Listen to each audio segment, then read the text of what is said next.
Hello दोस्तों, स्वागत है आपका आरजी होम क्लासेस में।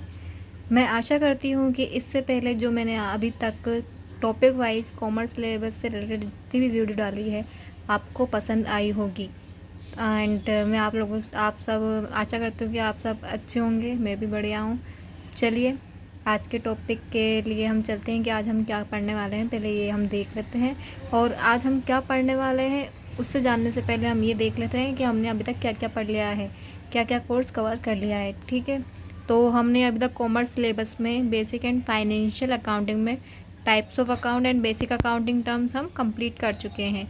कैपिटल एक्सपेंडिचर, रेवेन्यू एक्सपेंडिचर, इसकी वीडियो का लिंक भी आपको मैं डिस्क्रिप्शन बॉक्स में प्रोवाइड करा दूँगी। ये दोनों में आपको डिस्क्रिप्शन बॉक्स में लिंक्स प्रोवाइड करा दूँगी। आप वहाँ पे जाके इन वीडियो को देख सकते हैं अगर आपने अभी तक नहीं देखी होगी तो। ठीक है, नेक्स्ट जर्नल एंट्रीज हम पढ़ चुके हैं, इसका भी मैं आपको डिस्क्रिप्शन बॉक्स में लिंक्स प्रोवाइड करा दूँगी। अकाउंटिंग प्रिंसिपल्स हम कर चुके हैं। सब्सिडरी बुक्स वाला टॉपिक हम कर चुके हैं। इन सबको मैं आपको वीडियो के जो डिस्क्रिप्शन बॉक्स होता है वहाँ पे जाके आपको इन सब का लिंक प्रोवाइड किया जाएगा।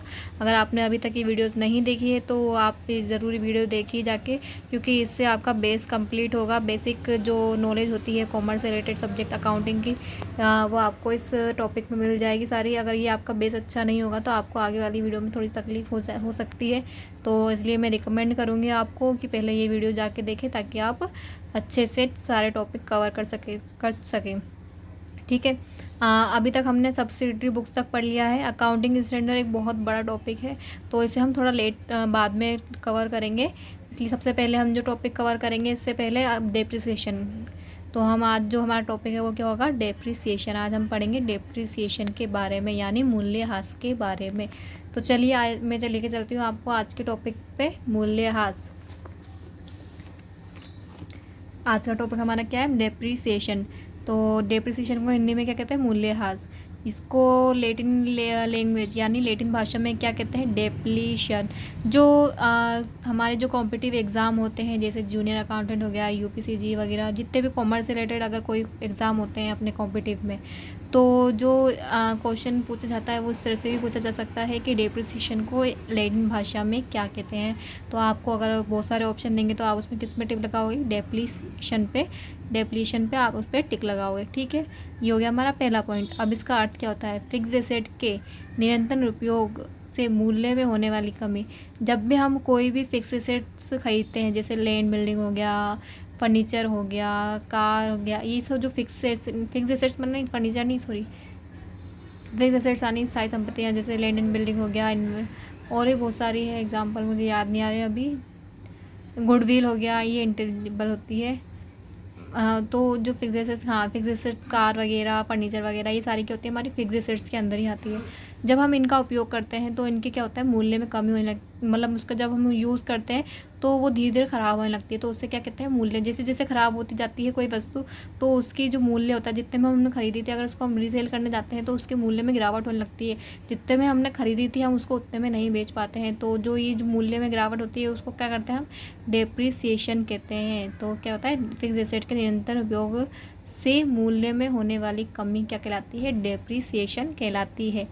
अप्रचलन, नवीन तकनीकी आविष्कार होने पर,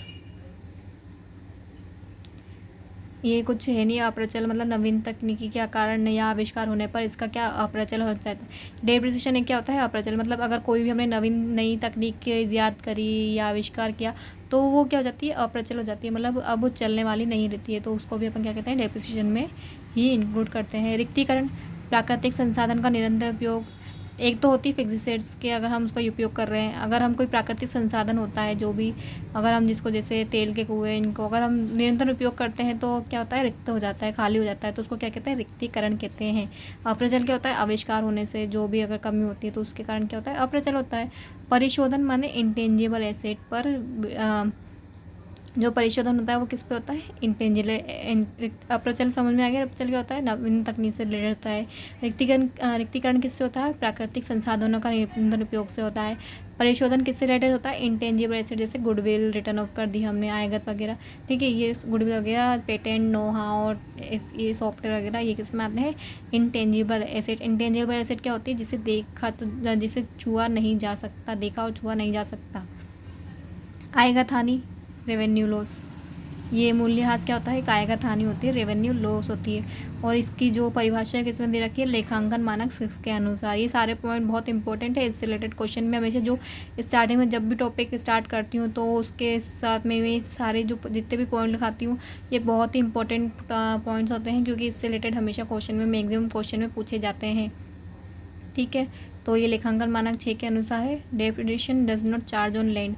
अगर लैंड नाम दे रखा है यानी सिर्फ भूमि ही है तो उस पर डेप्रिसिएशन चार्ज नहीं होता। ये याद रखने वाली चीज़ है कि सिर्फ लैंड अगर दे रखा है आपको नाम तो उस पर डेप्रिसिएशन चार्ज नहीं करते हैं, क्योंकि भूमि पर कैसा, भूमि थोड़ा ना कम होती है।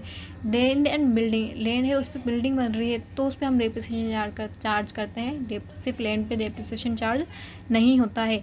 कंपनीज एक्ट 2013 में लाभांश वितरण से मतलब कंपनी एक्ट 2013 के अनुसार जो अभी हम लाभांश वितरण करते हैं तो उससे पहले ही हमें मूल्यह्रास चार्ज करना होता है। मतलब मूल्यह्रास को हमें लाभांश वितरण करने से पहले ही अकाउंटेंट करना होता है, मतलब उसकी एंट्री करनी होती है। ठीक है, ये थे सारे इसके पॉइंट जो हमें बहुत ज़रूरी पॉइंट्स हैं हमारे एग्ज़ाम से रिलेटेड, तो इसको याद रखना बहुत ज़रूरी है। इसमें से रिलेटेड बहुत सारे क्वेश्चन बनते हैं, आप खुद ही देख सकते हैं कितने सारे इसमें क्वेश्चन बन रहे हैं, तो आप प्लीज़ इसे अच्छे से याद कर लीजिएगा। फिर आता है अकाउंटिंग फॉर डेप्रिसिएशन। भाई इसकी एंट्री क्या होती है, अकाउंटिंग कैसे करते हैं? जब हमने अगर मूल्यह्रास के लिए कोई प्रावधान नहीं किया होगा, मतलब प्रावधान यानी कोई प्रोविज़न नहीं बनाया हो उसके लिए, तो हम क्या करेंगे? डायरेक्ट डेप्रिसिएशन, हमें डेप्रिसिएशन क्या है? खर्चा है, तो उसको हम क्या कर देंगे? डेबिट कर देंगे।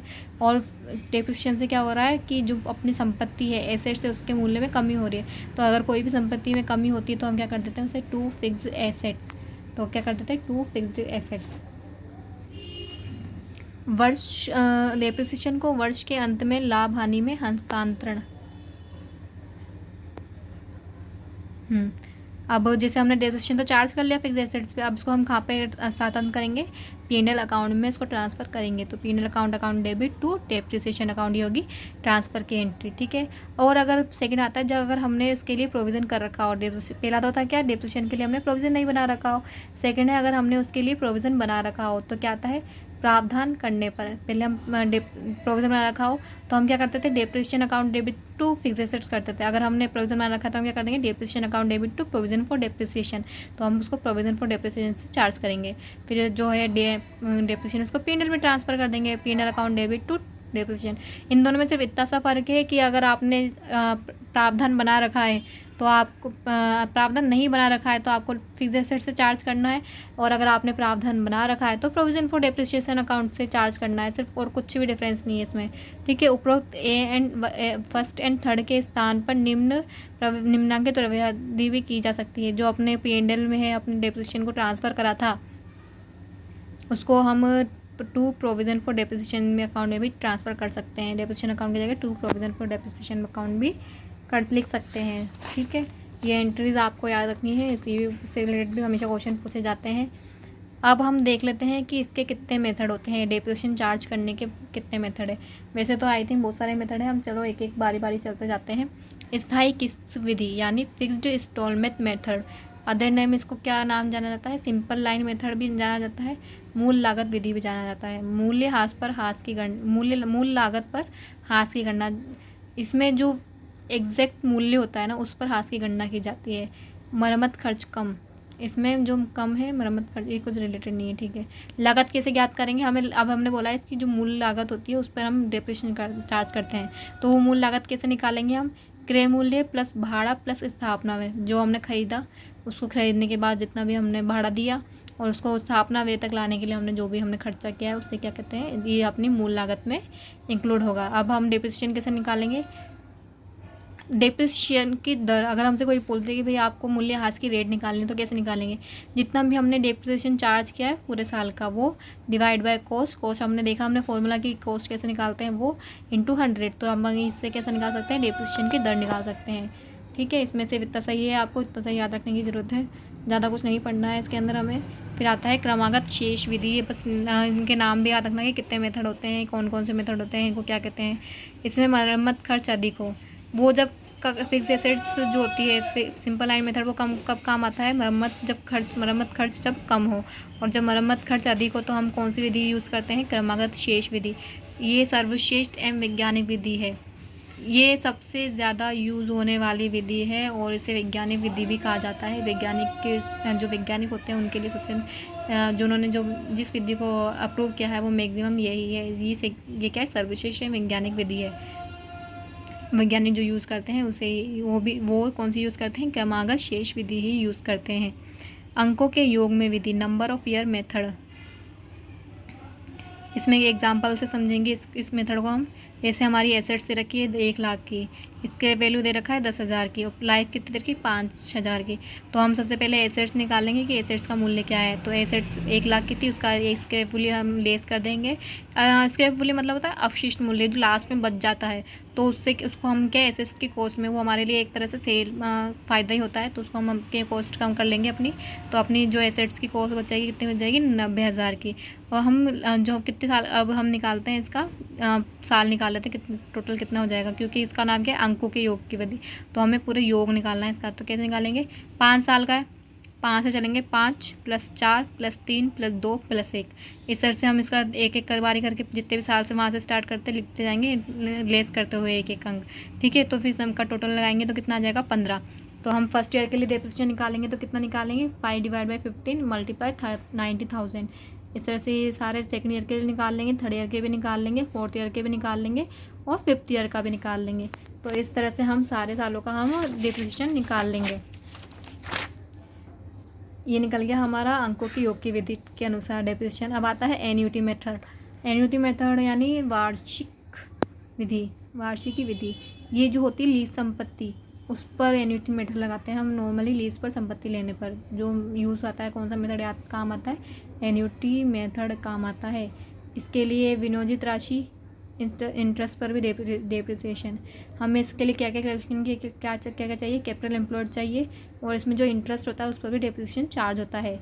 तो कैसे आ जाता है, कैपिटल एम्प्लॉयड इनटू एन्युटी वृद्धि मूल्य। ये सारे जो कैपिटल एम्प्लॉयड है, जब अगर आपको क्वेश्चन दे रखा होगा एग्जाम में, तो वहाँ पे आपको ये सारी चीज़ें प्रोवाइड कराई जाएगी। आपको सिर्फ डायरेक्ट फॉर्मूला लगाकर उसका आंसर निकालना है। तो मैंने आपको फॉर्मूला बता दिया क्या है, कैपिटल एम्प्लॉयड इनटू एन्युटी वृद्धि मूल्य। सब आपको क्वेश्चन में दिया होगा, आपको अलग से आप सोचोगे अरे यार ये कैसे निकालेंगे, ये सारी आपको क्वेश्चन में इन्फॉर्मेशन दी होगी। आपको सिर्फ फॉर्मूला लगा के इसका आंसर निकालना है। फिर आता है रिक्तीकरण विधि, डेप्लीशन विधि मेथड। तो इसके लिए हम डेप्रिसिएशन का क्या फॉर्मूला है, कॉस्ट ऑफ एसेट्स, जो भी हमारी जैसे भी देखा था, एसेट्स माइनस स्क्रैप मूल्य डिवाइड बाय संपत्ति का कुल उत्पादन, जितना भी प्रोडक्शन हुआ होगा ना वो आ जाएगा, इनटू एवरी ईयर प्रोडक्शन, जो हम प्रतिवर्ष उत्पादन करते हैं, और संपत्ति का जितना भी पूरा आज तक का जितना भी है, और मल्टीप्लाई एवरी ईयर प्रोडक्शन। आपको सिर्फ इसका फॉर्मूला लगाना है, याद रखना है, क्योंकि क्वेश्चन में जब अगर मान लीजिए इससे रिलेटेड क्वेश्चन पूछा गया एग्जाम में, तो आपको सब चीज़ देगा, सिर्फ आपको जो ये फॉर्मूला है उसमें वो अमाउंट पुट करने हैं और डायरेक्ट आपको उसका आंसर निकालना है। सिर्फ जो हमारा मेन दो थे वो थे स्थायी किस्त विधि और क्रमागत शेष विधि। इनसे रिलेटेड ही मैक्सिमम क्वेश्चन पूछे जाते हैं। इनमें आपको क्वेश्चंस दे सकता है, संभावना तो है कि इनसे भी आ सकते हैं क्वेश्चन, तभी मैंने यहाँ पे आपको लिखवाए हैं। अगर नहीं आ सकते तो मैं नहीं लिखवाती आपको। तो ये भी पढ़ना ज़रूरी है। ऐसा नहीं है कि आप सोचोगे कि कम ज़रूरी है तो आप इसको छोड़ के चले जाए। आप इसको छोड़ के नहीं जा सकते हैं, ये भी आपके इंपॉर्टेंट टॉपिक में ही आता है, तो इसे भी पढ़ना बहुत बहुत ज़्यादा ज़रूरी है। अब देख लेते हैं आयोजन और संचय में क्या डिफरेंस है, यानी प्रोविज़न और रिजर्व में क्या डिफरेंस होता है।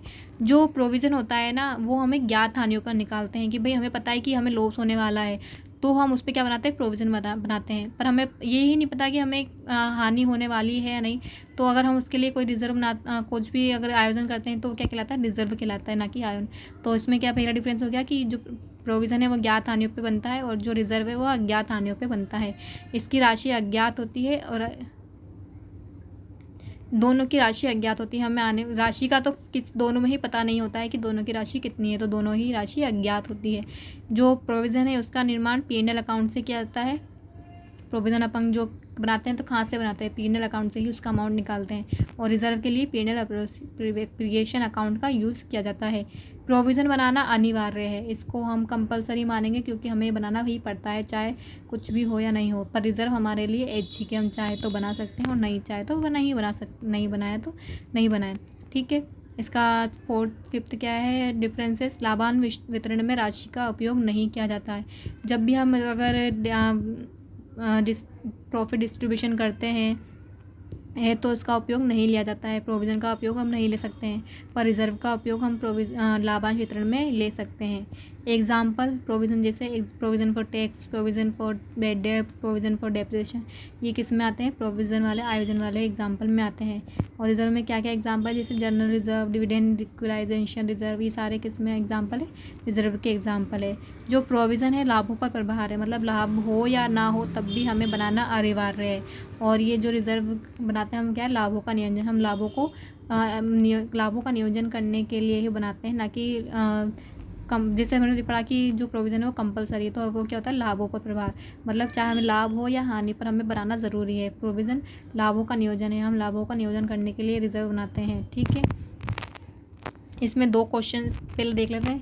आपको ये अंतर समझ में आ गए होंगे कि इसके अंदर जैसे ज्ञात हानि के लिए अगर राशि अज्ञात होती है प्रोविज़न का, कि इसका निर्माण पीनल अकाउंट से किया जाता है या अनिवार्य है। लाभांश वितरण में राशि का उपयोग नहीं लेते हैं हम इसका। और एग्जाम्पल जैसे प्रोविज़न फॉर टैक्स वगैरह, प्रोविज़न फॉर बैड डेब्ट्स, लाभों पर प्रभार, रिजर्व की ये सारी है। आपको अच्छे से याद रखना है कि इससे रिलेटेड बहुत अच्छे क्वेश्चन पूछे जाते हैं एग्जाम में, तो it's very important topic for you. Then we will go to questions. कुछ 2 क्वेश्चन है मैंने जो एग्ज़ाम से रिलेटेड क्वेश्चन है, एग्ज़ाम में पूछे जाने वाले क्वेश्चन ही ये 2। तो ये क्या है, कोई नोट्स में नहीं दिखाए जाते हैं, पर एग्ज़ाम में क्वेश्चन पूछ लिए जाते हैं, तो मैंने उसको आपको क्वेश्चंस के रूप में एज अ बता दिया है कि कौन से क्वेश्चन है। तो हम देखते हैं कि क्या क्वेश्चन है। अस्थगित आयगत व्ययों को लिखा जाता है। जो अस्थगित मतलब फिक्स्ड आय, यही कहते होंगे। अस्थगित आयगत व्ययों को कहाँ लिखा जाता है? चिट्ठे की संपत्ति पक्ष में। ये आपको याद रखना है क्वेश्चन, ये क्वेश्चन पूछे जाते हैं एग्जाम में, इसलिए मैंने यहाँ पर लिख दी है। जो अस्थगित आयगत व्यय होते हैं उनको हम चिट्ठे की संपत्ति पक्ष में दिखाते हैं। केवल व्यक्तिगत और वास्तविक खाते ही दिखाए जाते हैं। कहाँ पर? आर्थिक चिट्ठे में। ये देखो ऐसे क्वेश्चन हम बताओ, आपको इसको नोट्स में लिखा सकते हैं क्या? नहीं, क्योंकि ये टॉपिक किसी से रिलेटेड नहीं है। ये नॉर्मल जनरल नॉलेज के क्वेश्चंस होते हैं। जो कॉमर्स से रिलेटेड जो जनरल नॉलेज के क्वेश्चन होते हैं ये उससे रिलेटेड होते हैं। तो मैंने इसको क्वेश्चंस के रूप में बना के आपको लिखवा दिया है कि केवल व्यक्तिगत और वास्तविक खाते दिखाए जाते हैं। कहाँ पे दिखाए जाते हैं? आर्थिक चिट्ठे में दिखाए जाते हैं। अस्थगित आयगत व्यय को कहाँ लिखा जाता है? चिट्ठे की संपत्ति पक्ष में। तो ये दोनों क्वेश्चन भी आप याद रख लीजिएगा। ये रिप्रेजेंटेशन से जो क्वेश्चन बन सकते थे आउट ऑफ टॉपिक, तो वो मैंने आपको दिखा दिए हैं। अब मैं दिखा देती हूँ एक बार हमने क्या क्या पढ़ लिया है इसमें। हमने जो पॉइंट्स है वो देख लिए हैं कि भाई इसके मेन पॉइंट्स क्या है। अकाउंटिंग फॉर डेप्रिसिएशन देख लिया है कि इसकी अकाउंटिंग कैसे करते हैं, अगर प्रोविज़न बना रखा हो पहले से और प्रोविज़न नहीं बना रखा हो, दोनों तरह से हमने इसकी देख ली है कि किस तरह से अकाउंटिंग की जाएगी। फिर हमने इसके मेथड पढ़े हैं कि भाई इसके मेथड क्या है। पूरे 5 मेथड है कि जैसे स्थायी की विधि, क्रमागत शेष विधि, अंकों की योग विधि, एन्युटी मेथड, रिक्तीकरण विधि, और ये कब कब किस किस चीज़ के लिए यूज़ किया जाता है हमने ये भी पढ़ लिया है विथ एग्जाम्पल। और फिर हमने प्रोविज़न और रिजर्व ये जो होता है ये भी डेप्रिसिएशन के अंदर ही आता है, तो हमने इसका भी देख लिया है कि प्रोविज़न और रिजर्व में क्या अंतर है। जो क्वेश्चन इसमें आउट ऑफ रिलेटेड बन सकते थे मैंने वो भी आपको 2 क्वेश्चन बता दिए हैं कि भाई इसमें ये 2 क्वेश्चन भी आ सकते हैं, तो इसे भी आपको याद करके जाना ज़रूरी है। अभी आप जाने से पहले मेरी बात ज़रूर सुनते जाइएगा। मैं कभी भी ख़त्म करने से पहले आपको ये बता के जाती हूँ कि हम इससे आगे क्या पढ़ने वाले हैं, ताकि आप आगे वाली क्लास के लिए पहले से ही तैयार होए। बट इससे पहले मैं आप लोगों से ये जानना चाहती हूँ कि आपको जो मैंने इससे पहले वीडियो बनाई है जितने भी रिलेटेड टॉपिक की, वो आपको पसंद आ रही है या नहीं आ रही है। अगर आपको पसंद आ रही है तो मैं जैसे हर वीडियो में कहती हूँ, अगर आपको पसंद आ रही है तो प्लीज़ कमेंट ज़रूर करके बताइएगा, ताकि मुझे पता चल जाए कि मेरी वीडियो आपको पसंद आ रही है या नहीं, ताकि मुझे आगे और वीडियो बनाने के लिए प्रोत्साहन मिले और मैं इंकरेज हूँ आगे वीडियो बनाने के लिए। अगर चलो ठीक है, मैं ज़्यादा नहीं बोलूँगी आज आपको कि आप like and subscribe and comment ज़रूर कीजिएगा। अगर आपको पसंद आ रही है तो आप प्लीज़ अपने आप ही उसको लाइक सब्सक्राइब एंड कमेंट ज़रूर करेंगे, मुझे पता है आप लोगों के बारे में। चलो अभी पहले हम डिस्कस कर लेते हैं कि कल हम जो टॉपिक कवर करने वाले हैं वो क्या है। आगे जो टॉपिक है वो है rectification of errors. Rectification of errors, अब हमारे कौन कौन से टॉपिक बचे हैं। अकाउंटिंग स्टैंडर्ड, हमारा जो टॉपिक है वो है अकाउंटिंग स्टैंडर्ड बच रहा है। रेक्टिफिकेशन ऑफ एरर बच रहा है। प्रिपरेशन ऑफ फाइनल अकाउंट बच रहा है। बैंक रिकन्सिलेशन स्टेटमेंट बच रहा है। अकाउंट्स फ्रॉम इनकम्प्लीट रिकॉर्ड बच रहा है ना। तो ये हमारे टॉपिक बच रहे हैं। अब इसको हम आगे जो कवर करने वाले हैं वो सब अकाउंटिंग स्टैंडर्ड, जैसे मैंने अभी बताया कि हम वो बाद में कवर करेंगे क्योंकि ये बहुत ही लंबा टॉपिक है, तो इसको हम सबसे एंड में लेंगे। इससे पहले हम लेंगे रेक्टिफिकेशन ऑफ एरर वाला टॉपिक। तो हम जो अब नेक्स्ट वाली वीडियो में पढ़ने वाले हैं वो है रेक्टिफिकेशन ऑफ एरर। तो आगे वाली वीडियो देख, अगर आपको पढ़ना है टॉपिक तो मैं आपको इस वीडियो में भी लिंक प्रोवाइड करा दूँगी आगे वाली वीडियो के लिए, या फिर आपको सजेशन वीडियो में मिल जाएगा, या फिर आपको एंड स्क्रीन जो आती है उसमें मैं आपको ये वाला लिंक प्रोवाइड करा दूँगी, वहाँ से आप जाके देख सकते हैं। अगर आपको मेरी वीडियो पसंद आई हो तो please like, subscribe and comment करना मत भूलिएगा। Thank you so much for watching my video.